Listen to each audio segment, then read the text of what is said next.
સોમનાથના circuit હાઉસનું સંચાલન ખાનગી કંપનીને સોંપી દેવાતા વિવાદ થયો।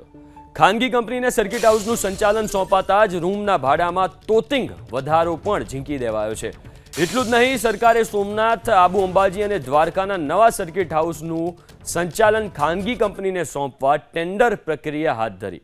ખાનગી સંચાલન શરૂ થતાં જ રૂમના ભાડામાં ભારે વધારો નોંધાયો। हाल वीवीआईपी रूम माटे 7,100 रुपया, वीआईपी रूम माटे 6,200 और डिलक्स रूम माटे 4,200 सुधीना दर नक्की कराया। अगाऊ सरकारना संचालन हेठळ आ रूमोनुं भाडुं आशरे 2800 रुपया हतुं।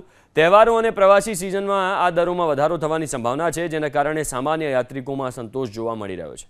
अरबी समुद्र किनारे सोमनाथ महादेव मंदिरना पाछळना भागे आवेलुं आ भव्य सर्किट हाउस वर्ष 2022 में मनावायुं हतुं। 30.55 करोड़ना खर्चे तैयार थयेलुं आ 4 माळनुं अतिथि गृह 15,000 ચોરસ मीटर विस्तारमां फैलायेलुं छे।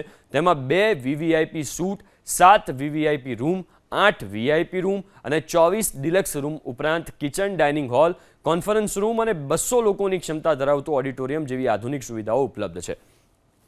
सर्किट हाउसना संचालનમાં દર મહિને 14 થી 15 લાખનો ખર્ચ થતો હતો, જ્યારે આવક માત્ર 2 થી 2.5 લાખ જેટલી હતી।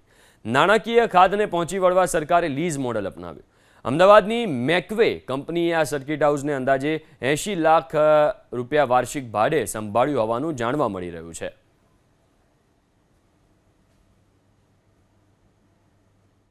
હોટલોમાં જે સુવિધા મળે છે એ ટાઈપની સુવિધાઓ મળે, એ હેતુથી જે આ સર્કિટ હાઉસ છે ખર્ચ વધતો હતો એના અનુસંધાને લઈને એક ટેન્ડર માંગવામાં આવ્યું।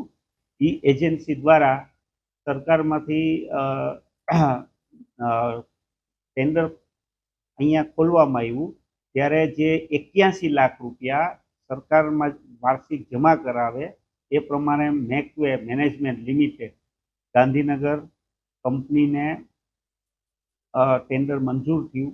ત્યારબાદ વર્ક ઓર્ડર આપવામાં આવ્યો ને વર્ક ઓર્ડર શરતોને આધીન આપવામાં આવ્યો ને 16/3/2026 આ જે કંપનીને સોંપવામાં આવેલું છે, જેમાં અમુક સરકારી ધોરણે જે રૂમો છે, અમુક 10 રૂમ જે ફાળવવામાં આવ્યા છે, એમાં 8 રૂમ જે ગવર્મેન્ટ રેન્ટ ઉપર આપવામાં આવશે, જેની પણ એસઓપી ને બધું તૈયાર થાય છે।